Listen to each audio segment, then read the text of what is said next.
সংশোধনী বাংলাদেশের supreme court অসাংবিধানিক ঘোষণা করে দিয়ে শহীদ প্রেসিডেন্ট জিয়া রহমানকে বলেছেন ইউজারপার, ইংরেজিতে ইউজারপার, বাংলায় যাকে বলে অবৈধ ক্ষমতা দখলদার। তো এইবার যে বিএনপি ক্ষমতায় আসলো, এটা তো একটা অস্বাভাবিক প্রক্রিয়া আসলো। অস্বাভাবিকতাটা কি? অস্বাভাবিকতা হলো নির্বাচনের টাইমটাই অস্বাভাবিক। নির্বাচন তো হওয়ার কথা না। 26 সালের 12 ফেব্রুয়ারিতে কি ইলেকশন করবে? অস্বাভাবিক টাইমে নির্বাচন, একটা অস্বাভাবিক সরকারের অধীনে নির্বাচন, একটা বিপ্লবের পরে গঠিত সরকারের অধীনে নির্বাচন, সংবিধানের বহু কিছু অ্যাব্রোগেট হয়ে গেছে, তারপরে সরকার গঠন, জনগণের ইচ্ছার বহিঃপ্রকাশ হিসেবে বিচার হচ্ছে, সংস্কার হচ্ছে, নির্বাচন হচ্ছে। এখন দেখেন কি আশ্চর্য, বিএনপি এসব নিয়মের কথা বলছে। তাহলে তাদের প্যান্ডোরা বক্সটা ওপেন হয়েছিল পঞ্চম সংশোধনী করার পরে। বক্সটা যখন ওপেন হয়, হওয়ার পরে 15th amendment of the constitution pass হয়। আপনি কনস্টিটিউশন দেখবেন A to Z শুধু পরিবর্তন আর পরিবর্তন আর পরিবর্তন। তাহলে এইবার আদালতে কি নিচ্ছেন? তারাই নিচ্ছেন আদালতে, তাদের ইন্ধনে যাচ্ছে আদালতে, সরকার ইন্ধনে আদালতে যাচ্ছে। সরকার স্পষ্টভাবে বিএনপি দলীয় কিছু লোকদেরকে মাধ্যমে এই কাজ করাচ্ছেন, সরকারের একটা অংশ এটার সঙ্গে ডাইরেক্টলি জড়িত। কেন নিচ্ছেন এটা? কি বেনিফিট পাবেন এখানে? যে কটা রুল ইস্যু হয়েছে তার মধ্যে একটা হলো জুলাই সনদ বাস্তবায়ন আদেশ কেন অবৈধ হবে না? অবৈধ হলে বিএনপির লাভ কি? কি লাভ পাবে তারা? দেখি না তো, আমি কোনো লাভ দেখি না। কে অ্যাডভাইস করছে তাদের এটাকে কোর্টে নিয়ে যাওয়ার জন্য? সেকেন্ড প্রশ্ন, গণভোটের প্রশ্নটাকে তারা প্রশ্নবিদ্ধ করেছেন, বলেছেন যে গণভোটের সেকশন 3 অব দি গণভোট অধ্যাদেশ এটা কেন অসাংবিধানিক হবে না? গণভোট ধরেন অসাংবিধানিক হয়ে গেল। ফর এক্সাম্পল, এমিকাস কিউরি ডাকলো, কয়েকদিন ধরে আলাপ আলোচনা হলো, অবশ্যই ডিক্লেয়ার্ড গণভোট অসাংবিধানিক। বিএনপি কি পাবে? সরকার কি পাবে? জুলাই অভ্যুত্থানকারীরা কি পাবে? এটা তো সুস্পষ্ট, বিএনপি জুলাই অভ্যুত্থানের পক্ষের শক্তি। অবশ্যই আরো যারা সঙ্গে আছেন তারা সকলেই পক্ষের শক্তি। হা ভোটের ক্যাম্পেইন করেছেন তারা, অবশ্যই প্রকাশ্যে হা ভোটের ক্যাম্পেইন করেছেন। এটাকে আবার আদালতে নিয়ে যাচ্ছেন, যে আদালতে নিয়ে রুল জারি করাচ্ছেন, মেকানিজম করেছেন তো স্পষ্ট, আমি দেখেছি, I was the witness. Mechanism করেছেন, চুরি কর, গৃহস্থের কর, সজাগ থাক, মাঝখানে বলে আমার রুল দরকার। রুল নিয়েছেন, আবার 30টা বিষয় একমত হলো, 8 মাস আলোচনা করলাম, যে বিএনপি সেখানে লিডিং পলিটিক্যাল পার্টি, আমরা পার্টিসিপেট করলাম, 32টা রাজনৈতিক পার্টিসিপেট করলো, এটার উপর আরেকটা রুল নিয়েছে। যেগুলো দ্বিমত পোষণ করেছে এটা না, যেগুলো একমত হয়েছে। আচ্ছা, একটু আপনাকে পজিটিভ পরিচয় করে দিয়ে আমাদের মাঝে ইতিমধ্যে উপস্থিত হয়েছেন doctor Rasaduzzaman Ripon, vice chairman Bangladesh জাতীয়তাবাদী দল বিএনপি। জি, আমি এটা বলছি, এই বক্স যদি ওপেন হয়, কি বক্স ওপেন হচ্ছে? জুলাই সনদ বাস্তবায়ন আদেশ বাতিল, একটা ওপেন হলো। গণভোট অধ্যাদেশের সেকশন 3 বাতিল, গণভোট গেল। তারপরে শিডিউল অব দি জুলাই গণভোট অধ্যাদেশ 30টা কনসেনসাসের বিষয় গেল। উচ্চকক্ষ নিম্নকক্ষের প্রস্তাবনা তো তারাই, 31 দফায় উচ্চকক্ষ নিম্নকক্ষ আছে, এটাই তো কনসেনসাসের অংশ। এইটার উপর রুল চাইছে যে পিআর এর ব্যাপারটা একদিকে না, এটা পিআর না তো, 30-এর মধ্যে যেখানে একমত হয়েছে সেখানে তো পিআর নাই। সেখানে আছে বাংলাদেশে একটা বাইক্যামেরাল পার্লামেন্ট হবে, উচ্চকক্ষ হবে, নিম্নকক্ষ হবে, এতটুকুর ভিতরে সকলে একমত। উচ্চকক্ষ কিভাবে গঠিত হবে এই ব্যাপারে দ্বিমত আছে, ডিসেন্ট আছে। কিন্তু যেখানে নোট অফ ডিসেন্ট নাই, সেটার বিরুদ্ধে যে রুল নিয়ে আসছে। এই জন্য আমার কাছে মাঝে মাঝে মনে হয় BNP is big political party, but rudderless sometimes. আচ্ছা, শিশির ভাই, আপনাকে একটা আমি প্রশ্ন, আমি বাংলা ইংরেজিতে আমার সিনিয়র বলতেন, do not play with everything, there are some missile which are unguided missile. আমার ওই দিন আদালতে বিএনপির লোকদের কর্মকাণ্ড দেখে মনে হয়েছে they are acting as an unguided missile. তারা জানেন না এটা কোথায় গিয়ে শেষ হবে। আচ্ছা, এরকম মিসাইল নিয়ে খেলা করছেন, মারছেনও, কিন্তু ডেস্টিনেশন জানেন। আচ্ছা, আপনাকে দুইটা বিচার করতে পারবেন না। ক্রাইসিসটা কখন শুরু হলো? ক্রাইসিসটা শুরু হলো when BNP declined to take oath. Election পর্যন্ত তো ওকে, টু-থার্ড মেজরিটি পেয়েছে, ওকে, there was no question. প্রশ্ন আসলো ওথ নেওয়ার, শপথ নেওয়ার। চিঠি পেলেন, চিঠিতে 2টা ওথ নেওয়ার জন্য ইনভাইট করা হলো। জুলাই আদেশও আছে যে আপনারা 2টা সভার সদস্য হবেন, সংবিধান সংস্কার সভার সদস্য হবেন, আপনারা ওথ নেবেন, 180 দিনের ভিতরে এই জিনিসগুলো আলোচনা করবেন। সংস্কার পরিষদ হবে না, সংবিধান সংস্কার পরিষদের সদস্য হবেন, 180 দিনের ভিতরে এগুলো শেষ করবেন। একই দিনে শপথ, যেদিন সেটা নিচ্ছেন এদিন এটাও নেবেন। ওই ব্যক্তি শপথ দিবে, যে ব্যক্তি ওখানে দিবে, এই ব্যক্তি এখানে দিবে। এটাই হলো সেকশন 8 এর বিধান। ওনারা এক অংশ নিলেন আর এক অংশ নিলেন না। ক্রাইসিস তৈরি করলো কে? BNP voluntarily created the crisis. They have to take the responsibility. তারা এই আদেশ জারি করার আগে মাসের পর মাস আলোচনা হয়েছে, যে সমস্ত বিষয়ে একমত হয়েছে, কিছু জায়গায় ডিসেন্টিং হয়েছে, আদেশের ব্যাপারে কোনো ডিসেন্টিং ছিল না, কোনো প্রশ্ন উত্থাপন করে। নভেম্বর হয়েছে, ডিসেম্বর গেছে, জানুয়ারি মাস গেছে, ফেব্রুয়ারি মাস গেছে, আদেশ তো জারি হয়েছে নভেম্বর মাসে। এত ডিসস্যাটিসফ্যাকশন নভেম্বর মাসে চ্যালেঞ্জ করে নাই কেন? নভেম্বর মাসে কোর্টে যায়নি কেন? নাকি ইলেকশন পর্যন্ত অপেক্ষা করেছে, দেখিয়ে দিবে ইলেকশনের পরে? এই যে আমিত্ববোধ, এটা বিএনপিকে খাবে, আমি বলে যাচ্ছি আপনাকে। এই আমিত্ববোধ রাজনীতিতে কেউ এখন আর পছন্দ করে না, হাম্বলনেসকে মানুষ পছন্দ করে। বিএনপি যদি বলতো যে ঠিক আছে, যদি শপথ নাও নিতে হয়, let us discuss with other political parties, যারা সংসদে গিয়েছে, সকলের সঙ্গে আলোচনা করে আমরা কেউই নিব না, আর নিতে হলে আমরা সবাই নিব কমিটমেন্ট। পলিটিক্সে কিন্তু কমিটমেন্ট ইজ ভেরি ইম্পর্টেন্ট। আপনি যে নেতা, আপনার যে নেতৃত্ব বোধ আছে, এটা আপনার অনেস্টি, ইন্টিগ্রিটিতে প্রকাশ পেতে হবে। আমি যদি সকালে একটা বলি, দুপুরে একটা বলি, রাতে একটা বলি, মানুষ আমাকে নিয়ে হাসবে না? ডেফিনেটলি পিপল উইল লাফ এট মি যে কি রে ভাই, নেতারই কি হালত। সত্যিকার অর্থে যদি আপনি কমিটমেন্ট দিয়েছেন, মানবেন। আদেশ হয়েছে, ইলেকশন হয়েছে, আপনি কমিটমেন্ট থেকে সরে আসছেন, আপনার পার্সোনালিটি সম্পর্কে কি ধারণা হলো, দলের পার্সোনালিটি সম্পর্কে কি ধারণা হলো, কি রে আগে কি বললো এখন কি বললো? That is what is in the public domain. Everyday we are facing. আমরা ফ্যামিলিতে ফেস করছি, বাচ্চারা জিজ্ঞাসা করছে কেন বাবা আগে এটা বললো এখন কেন এটা বলে, ওয়াইফ জিজ্ঞেস করছে কি রে বাবা অমুক এটা আগে বললো এখন, আমার শ্বশুর জিজ্ঞেস করে আমাকে আগে যেটা বললো এখন যেটা বলছে। এই ক্রেডিবিলিটিটা লস করুক বিএনপি, এটা আমরা চাই না। We love BNP, we like BNP, we appreciate BNP. BNP তো বিরাট আন্দোলন সংগ্রামের ইতিহাস আছে, we should appreciate that part. কিন্তু এইটা দেখলে আমরা আহত হই, রক্তক্ষরণ হয়। আমি স্পষ্ট দেখতে পেয়েছি এই শপথ না নেওয়ার ফলে কি লিগ্যাল কনসিকুয়েন্স হচ্ছে। এই বিষয়টাকে টেনে তারা আদালতে নিয়েছেন, ডাইরেক্টলি নিতে পারেন নাই, মানুষ যেহেতু খারাপ বলবে, ইনডাইরেক্টলি নিয়েছেন। লোকের সঙ্গে কথা বলেছেন, অ্যাটর্নি জেনারেল অফিসের সঙ্গে সরকার থেকে ইনস্ট্রাকশন দিয়েছেন। এগুলো আমরা বাস্তবে দেখেছি তো। আমাদেরকে তার না বলে কোনো লাভ হবে না, আমাদেরকে লুকিয়ে লাভ হবে না। উই আর পার্টিসিপেন্টস দিয়ে অ্যাটর্নি জেনারেল অফিসারকে বলেছেন, কি বলেছেন, এত বেশি সহজ করার দরকার নেই। আবার বিএনপির বড় বড় লোকেরাই আইনজীবীর সঙ্গে যোগাযোগ করেছেন।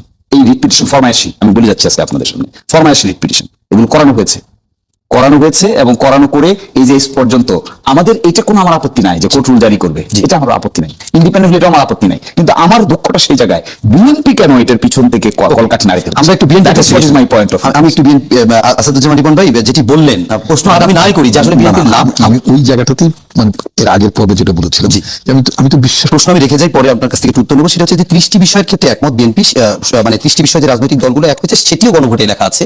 কিন্তু গণভোটে এখানে বিএনপি এই বিষয়ে নোট অফ ডিসেন্ট দিয়েছে, অর্থাৎ উচ্চকক্ষে বিএনপি মনে করে যে নিম্নকক্ষের সংসদ সদস্যের হারে উচ্চকক্ষ হবে। যেখানেও জুলাই সনদ বাস্তবায়ন আদেশে কথা ছিল যে উচ্চকক্ষ গঠিত হবে নিম্নকক্ষের ভোটের আনুপাতিক হারে।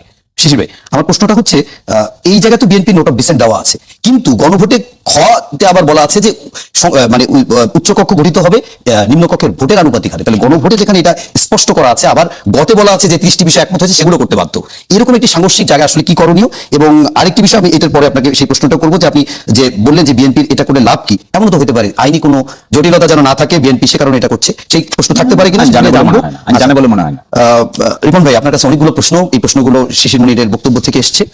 আমি ওনার কাছে জানতে চেয়েছিলাম যে আপনি বলেছেন যে প্যান্ডোরার বক্স খোলার কথা, সেটি আসলে কি? উনি বলেছেন যদি এভাবে যদি সংবিধানের বিষয়গুলো ধরা হয় তাহলে বিএনপি কোনো একেবারে গতানুগতিক রাজনৈতিক দল থেকে আসেনি, বরং ক্ষমতা থেকে রাজনৈতিক দল গঠন হয়েছে এবং জিয়াউর রহমানের যে শাসনামল ছিল সেটাকে বৈধতা দেওয়ার জন্য, আপনার লেজিটিমেসি ক্রাইসিস সেটা দূর করার জন্য হানা ভোটের মাধ্যমে গণভোটের মধ্যে দিয়ে বিএনপি আসছে, পঞ্চম সংশোধনের কথা বলেছে। আসলে আপনি তার এই বক্তব্যকে কিভাবে মনে করেন? তারপরে আমি আপনার প্রশ্ন জানতে চাই যে আমাদের আজকের বিষয় যেটি যে জুলাই সনদের ভবিষ্যৎ কি, 31 দফা এবং জুলাই সনদ যদি সাংঘর্ষিক হয় সেক্ষেত্রে বিএনপি কি করবে?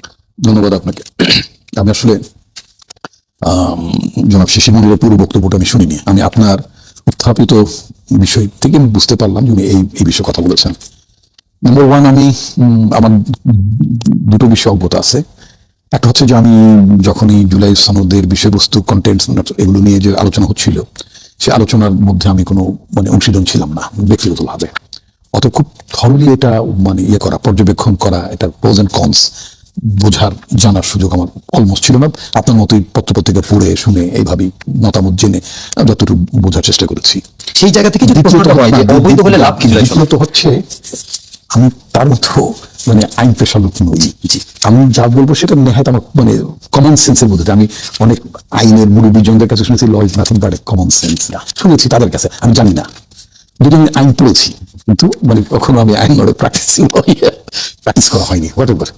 তো যেটা বলতে চাই সেটা হচ্ছে যে বিষয়টা যদি মানে আপনার এবং মানে ওনার বরাদ্দে আপনি যেভাবে উত্থাপন করেছেন তাতে মনে হলো, বা আমি শেষ মুহূর্তে যখন ওনার আলোচনায় যখন এখানে অংশ নিলাম তাতে করে মনে হলো যে এখানে বিষয়টা যে আদালতে গড়িয়েছে, এই আদালতের গড়ানোর প্রক্রিয়ার মধ্যে বিএনপির একটা অংশগ্রহণ বা বিএনপির একটা ভূমিকা ছিল, আপনি এটি বুঝাতে চেয়েছেন। আচ্ছা, তো বিএনপি এটা হ্যাঁ এখন মানে আদালতে যেহেতু বিষয়টা উত্থাপিত হয়েছে তো স্বাভাবিকভাবেই এখানে মানে সরকারের একজন এখন কি আপনার জন্য ফুল প্লেজের লোক হয়েছেন? আগের জন্যই ভারপ্রাপ্ত মানে তিনি তো ওখানে ছিলেন। আচ্ছা, তো মানে সরকারের যিনি ভারপ্রাপ্ত অ্যাটর্নি জেনারেল, অর্থাৎ অ্যাটর্নি জেনারেল অফিসে যিনি এখন বর্তমানে প্রধান হিসেবে আছেন বা দায়িত্ব পালন করছেন, তিনি হয়তো সরকারকে রিপ্রেজেন্ট করেছেন। এটার মধ্যে বিএনপি আমি ব্যক্তিগতভাবে বুঝতে চাই না, ভাবতে চাই না, মানতেও চাই না তাকে আমি ধন্যবাদ দেবো। তিনি যে বিএনপি যে জুলাই আন্দোলনের যে একজন বড় অংশীজন সেটা তিনি বলেছেন। হ্যাঁ, উনি বলেছেন। আচ্ছা, তো সেখানে তাকে ধন্যবাদ দিতে চাই। আমার কথা হচ্ছে যারা জুলাই আন্দোলনের একজন অংশীজন, যারা একটা ফ্যাসিজমকে পতন ঘটানোর জন্য যারা অনেক বড় ভূমিকা পালন করছে, অনেক মানে ত্যাগ করতেছে যে দলটি এবং যে দলের নেতাকর্মীদেরও, আজকে আমি আপনার সামনে বসে কথা বলছি, আমার বিরুদ্ধে তো 36টি মামলা ছিল এবং যদি আর 4 থেকে 6 বার যদি শেখ হাসিনা কন্টিনিউ করতেন তাহলে তো আমার কমপক্ষে 36 বছর জেল হতো, যে সমস্ত ভয়াবহ ধারায় মামলা ছিল। আমি তো সেখানে গেট রিড অফ হয়েছি, আমি তো সেখানে মুক্ত হয়েছি। আমি রাতে বাসায় ঘুমাই, সকালবেলা যানজট ঠেলে কোর্টে যেতে হয় না, টাইম মেনটেন করার জন্য আমার তো একটু বয়স হয়েছে। এই অবস্থায় আমি মানে ওই যে কি বলে উবারের পেছনে পাঠার পেছনে মোটরসাইকেলে করে যেতাম, কারণ এখন তো পুরোনো ঢাকায় গাড়ি ঘোড়া নিয়ে একটা জ্যাম হয়, এগুলো আরামের জন্য আবার টাইমলি হাজির হলে আবার জামিন কেটে দিতে পারে, নানান ধরনের ফ্যাসাদ ছিল। এই জিনিসগুলো থেকে ব্যক্তিগতভাবে আমি, আমার পরিবার, আমার সন্তান তারা মুক্ত হয়েছে। আক্রমণের শিকার পেয়েছেন। হ্যাঁ, পরিবার। আমার সাথে একবার ডোনাল্ড নুকে নিয়ে আপনার মনে আছে? অনেক। আচ্ছা, তো মানে আক্রমণ, বুলিং, হোয়াট নট হয়েছে তো। আচ্ছা, তো এখন যা বলেছে সেটা তো হয়েছে। অন্যরা অনেকেই প্রকাশ্যে বলেছেন শেখ হাসিনা এইভাবে পতন ঘটবে তারা জানতেন না, এবং একেবারে ফ্রন্ট রানারও পর্যন্ত পাবলিকলি কথা বলেছেন। কিন্তু আমি বলেছি সরকারের পতন অনিবার্য, সরকার অনিবার্যভাবে কলাপস করার দিকে যাচ্ছে, মানে হাসিনা গভর্নমেন্টের কথা বলতাম। আমি হবিগঞ্জে, আপনি কি হবিগঞ্জে নাকি সুনামগঞ্জ, আপনার পাশের জেলা হবিগঞ্জে, আমি 2024 সালের 30শে মেতে প্রেসিডেন্ট জিয়াউর রহমানের শাহাদত বার্ষিকী উপলক্ষে প্রোগ্রাম আমি খুব ক্যাটেগরিক্যালি বলেছিলাম যে অনিবার্যভাবে সরকার কলাপস করবে, কলাপস করার দিকে এগুচ্ছে। এবং আমার স্ট্রং পজিশন ছিল, আমার পার্টির নেতাদেরকে আমি কমিউনিকেট করার চেষ্টা করেছি, সেটা হচ্ছে নো ওয়ে, এই যাত্রায় সরকার আর টিকছে না। 1 তারিখে তো আমি একেবারেই মানে নিশ্চিত হয়ে গেলাম, মানে 1 আগস্ট আমি বললাম যে তার এখন just we can count the time, not days, we can count the Times, এখন শুধু সময়ের প্রহর গণার সময়টা বাকি। আমি বলেছি, that was my opinion, that was my observation. আমি এটাও বলেছি যে আমি কোনো জ্যোতিষ না, আমি কোনো স্পিরিচুয়াল লিডারও না, আমি একজন রাজনৈতিক কর্মী। 2 2 4 4 থেকে 1 মাইনাস হলে 3 হয়, ওর সাথে আরো 7 যোগ করে 10, এটা অঙ্ক, পলিটিক্স নাথিং বাট ম্যাথমেটিক্স নাকি। আমি দীর্ঘদিন এই জায়গাতে যেহেতু আমার মানে পর্যবেক্ষণ থাকে, আমার অংশগ্রহণ থাকে, আমি বুঝতে পেরেছি। আমার কথা হচ্ছে এটা এই যে পতনটা হলো, সেখানে তো আমার কথা বলার মধ্যে দিয়ে রাজপথ থেকে শুরু করে আন্দোলনের মানে অংশগ্রহণ করে বা মামলা ভুক্তভোগী নানাভাবে এটার মধ্যে আমি তো একজন ব্যক্তিগত অংশীজন। আমি তো এটা সফলতা চাই। আমি তো চাই যে পুরনো ধ্যান ধারণার পচা রাজনীতি, গন্ধযুক্ত রাজনীতিটা যাতে আমরা একটা ভালো নির্বাচন হবে, জনগণ ভোট দিতে পারবে, জনগণের সরকার হবে, এবং সেই সরকারকে প্রশ্ন করা যাবে, সরকার প্রশ্নের উত্তর দিতে পারবে, একটা ডেমোক্রেটিক পলিটি থাকবে, একটা ট্রান্সপারেন্সি থাকবে সরকার পরিচালনার মধ্য দিয়ে, তাই না? তো এই জিনিসগুলো তো থাকবে। আইন প্রক্রিয়ায় মানুষের এখন বর্তমান ব্যবস্থা মানুষের অংশগ্রহণ নাই। আমি বহুবার টক শোতে আপনার পক্ষে বলেছেন যে আমি খুব ভীষণভাবে চিন্তা করি ভোটাররাও কিভাবে আইন প্রক্রিয়া অংশ নিতে পারে, মানে আইন প্রণয়নের ক্ষেত্রে নিজেরা করবেন না, বা তাদের প্রস্তাবটা যেতে পারে। পৃথিবীর বহু গণতান্ত্রিক দেশে এই ধরনের প্রস্তাব হয়, যায়, তারা পিটিশন করে, পিটিশনের মধ্যে দিয়ে যেতে পারে। এখন কথা হচ্ছে আমি মানতে চাই না যে মানে মানে মানে অ্যাজ পার হিজ কমপ্লেইন অথবা তার অবজারভেশন যে বিএনপিটা করতে চাচ্ছে। দীপন ভাই, আপনার বক্তব্য কিন্তু অনেকটাই স্পষ্ট এবং অনেক ইতিবাচকই বলা যায় জুলাই সনদ। আমি যত কথা শুনলাম, কিন্তু তারপরে একটা প্রশ্ন আপনার কাছে রেখে যায়, যে প্রশ্নটি শিশিমণিরও রেখেছে, সেটি হচ্ছে এই সংবিধান সংস্কার পরিষদ যদি অবৈধ হয়, আমি বলতে চাচ্ছি বিএনপি এই যে আদালতে যাওয়ার পেছনে আমি বুঝতে চাই অ্যাসোসিয়েট ছিলেন, এবং তখনকার 2 নেত্রী প্রয়াত বেগম খালেদা জিয়া এবং তখন বিরোধী দলের নেত্রী শেখ হাসিনা, দুইজনেরই উনি আইনজীবী ছিলেন। তো প্রথমে আমাদের একটা বিষয় ক্লিয়ার করা দরকার, যে এটা আমি আর প্রসঙ্গ টানছি না, কারণ আমি ফেসবুকও চালাই না, মানসিক যন্ত্রণা থেকে মুক্ত। তো ফেসবুকে যে দেখছি আমি, আমার মেয়ে বা আমার পরিবার থেকে যে বলছে এই করবে ওই করবে, মানে যে যার মতো করে বলছে, তো সেটা বলুক, সেটাতে আমরা অভ্যস্ত। কিন্তু প্রশ্নটা হলো যে এইটা সংবিধান অনুযায়ী বৈধ হয়েছে কি হয়েছে না, এটা হাইকোর্ট বিভাগে কেউ দরখাস্ত, 2 জন আইনজীবী দরখাস্ত করেছে, এটা শুনানির একদম, এবং শুনানিতে আমরা শুধু হিয়ারিং করিনি, রাষ্ট্রের অ্যাটর্নি জেনারেল ওনার সাংবিধানিক সুযোগই রয়েছে যে কোনো কোর্টে হিয়ারিং করা। এবং আমাদের সংবিধানের 102 এর একটা সাব আর্টিকেলে আছে, যদি অ্যাডিন্টারিং অর্ডার কেউ না চায় পিটিশনার অন্তর্বর্তীকালে, ধরেন এখানে আইনের কার্যকরিতা এসছে বা অন্য কিছু, তাহলে অন্য আইনজীবীদের, অন্য পক্ষের আইনজীবীদের কোনো বলার সুযোগই নেই। কিন্তু আমাদের হাইকোর্টের রিট বেঞ্চ বিষয়টা গুরুত্ব অনুধাবন করে শুধু লার্নেড অ্যাটর্নি জেনারেল বা এডিশনাল অ্যাটর্নি জেনারেল কি শোনেননি, আমরা আপত্তি সত্ত্বেও ওনারা বলেছেন এটা পাবলিক ইম্পর্টেন্স। আমার বন্ধু এখানে উপস্থিত আছেন জনাব শিশির মনির, আরো একজন সিনিয়র আইনজীবী মোহাম্মদ হোসেন লিপুর সাহেব, এবং আরো আরেকজন আইনজীবী ব্যারিস্টার সাইদ ইমরান হোসেন, ভালো আইনজীবী, ওনারাও হিয়ারিং করেছে। এবং হিয়ারিং এর পরে 2 তারিখে হিয়ারিং হলো, গতকাল রুল জারি হলো, এবং এটা একেবারেই প্রাথমিক স্টেজে শুনানি। রুল জারি হয়েছে যেটা বৈধ কি অবৈধ। এবং আমরাই বলেছি পিটিশনারদের পক্ষ থেকে, আপনি নিশ্চয়ই এই শব্দের সঙ্গে, কারণ আপনি একজন বিদগ্ধ সাংবাদিক, আমরা বলেছি যে আপনারা হিয়ারিং এর সময় কোর্টের একটা টার্ম আছে অ্যামিকাস কিউরি, অর্থাৎ গুরুত্বপূর্ণ সাংবিধানিক বিষয় হলে পক্ষে বিপক্ষের আইনজীবী ছাড়াও যারা সংবিধান বিশেষজ্ঞ সিনিয়র আইনজীবী এই সেক্টরে, আমরা বলেছি তাদেরকেও অ্যামিকাস কিউরি নিয়োগ করেন, যাতে এটা একটা ওয়ান্স ফর অল সেটেল হয়। কতটুকু রাষ্ট্রপতি আর্টিকেল 93 অনুযায়ী অর্ডিন্যান্সের নানা বিষয়গুলো আমরা ওই নীতিগীতিতে না গেলাম। তো এটা নিয়ে আমার দৃষ্টিতে এটা নিয়ে এত টেনশন, এত আগে থেকেই প্রিএম্প্ট করা, এটার কোনো প্রয়োজন নেই। কেন করেছে সেটা একটু জানতে। সেটা করেছে ওই দুই আইনজীবী। এটা তো আমরা তো আইনজীবী, আমরা কেন লড়ছেন সেটি আমরা লড়ছি কারণ ওই দুজন আইনজীবী আমাকে নিয়োগ দিয়েছে। আচ্ছা, মানে আপনাদের আর্গুমেন্ট, আমাদের পেশাগত দায়িত্ব, মানে আপনাদের যুক্তিটা কি? এটা তো ফ্যাসিস্ট দেশ না যে আর কোনো আইনজীবী কেস করতে পারে না, কিন্তু আমরা তো সেটাও তো জানতে চাই।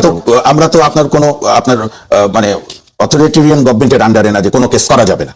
এখানে ওনাদের যুক্তি হচ্ছে যে আর্টিকেল আপনার 93 যে অধ্যাদেশ প্রণয়নের ক্ষমতা প্রেসিডেন্টের, একটাতে গণভোটে, সেটা মানে সহজ বাংলায় দর্শকদের বোঝার অনুধাবনের সুবিধার্থে যেটা সংবিধানে নাই সে বিষয়ে উনি অর্ডিন্যান্স দিতে পারে না। আরেকটা হচ্ছে প্রেসিডেন্ট অর্ডার, যেটা সংস্কার আদেশ দিয়েছে। প্রেসিডেন্ট অর্ডার দেওয়ার কোনো বিধান আপাতত সংবিধানে নাই। এখন অনেকেই প্রশ্ন করে এর সঙ্গে যে সংবিধানে তো আপনার গণভ্যুত্থানের প্রভিশনও নাই। গণভ্যুত্থানে না থাকুক আর্টিকেল 37, 38, 39, খুব সম্ভবত 36, এগুলোতে আছে সংগঠনের স্বাধীনতা, চিন্তার স্বাধীনতা, মিছিল সমাবেশ মিটিং করার স্বাধীনতা। এখন আমি খুব শ্রদ্ধার সঙ্গে বলি, জুলাই আন্দোলনে যারা শহীদ হয়েছেন, আমি নিজেও এই জুলাই আন্দোলনে একজন খুবই সামান্য কর্মী, এবং যখন শেখ ফজলুল তাপসের বিরুদ্ধে মামলা করা তো দূরের কথা, তার দিকে কেউ কথাই বলতো না, কোর্ট পর্যন্ত অবনত হয়ে থাকতো দুর্ভাগ্যজনক ভাবে, তখন আমি, মহসিন রশিদ এবং আমাদের আরেক বন্ধু শাহমেদ বাদল, আমরা শেখ তাপস একটা খুব আপত্তিকর মন্তব্য করেছিল যে আমি প্রধান বিচারপতিকে নামিয়ে দিয়েছিলাম, তারপরে বুদ্ধিজীবীদের বুড়িগঙ্গার কালো পানিতে ভাসিয়ে দেবো বস্তায় ভরে, পরবর্তীতে ফাঁস হয়ে যায়। হ্যাঁ, তখন আমরা না প্রকাশ্যে বলেছিল সুপ্রিম কোর্ট বারের একটা অডিটোরিয়ামের সভায়, ওদের কি যেন সংগঠনের সভায়, সিনাবাবুকে নামানোর প্রশ্ন, এবং আমরা তখন কন্টেম্প পিটিশন করেছিলাম। এবং আমার মা মারা গেছেন 24 28 মে। সেই টেনশনে যত রকম মানসিক বা পারলে উঠাই নিয়ে, এগুলো তো আমরা সবাই ভুক্তভোগী, আমি সামান্য ভুক্তভোগী, কত প্রাণ গেছে। তো জুলাই আন্দোলন, জুলাই পলিটিক্যাল উইল, সংস্কার, পরিবর্তন, এটার সঙ্গে এটার কিছু নেই। আমি নিজে মনে করি যে সংবিধানের অনেকগুলো সংস্কার দরকার, রাজনৈতিক সংস্কার দরকার, নিজের সংস্কার দরকার। আমি এই ক্ষেত্রে বলি, মানুষ হতাশ হয়েছে কেন? এই যে 16 মাস যে সরকার থাকলো, সমাজের সবচেয়ে ক্রিমরা ওই সরকারের ছিল, যে সেক্টরে, কিন্তু আজকে দুদকে তাদের দুর্নীতির অভিযোগের পাহাড় জমেছে। আচ্ছা, আমরা ভাই এই প্রসঙ্গে পরে আসবো। এই তাদেরই তো সংস্কার হলো না যে সব থাকি। আমরা একটু আপাতত আজকে এই বিষয়টা নিয়ে আলোচনা করতেছি, তারপর সময় পেলে সেটি নিয়ে আলোচনা করবো। আমি শেষে মনির ভাই যে প্রশ্নটি সৈয়দ মামুন মাহবুব ভাই বললেন যে সংবিধানে তো এটি নাই, এরকম সংবিধানে যেটি নাই সে বিষয়ে তো রাষ্ট্রপতি আদেশও দিতে পারেন না, তাহলে রাষ্ট্রপতি আসলে কোন জায়গা থেকে আদেশ দিলেন? এখানে এরকম পিস উইল একটা দুটিকে টেনে নিয়ে আপনি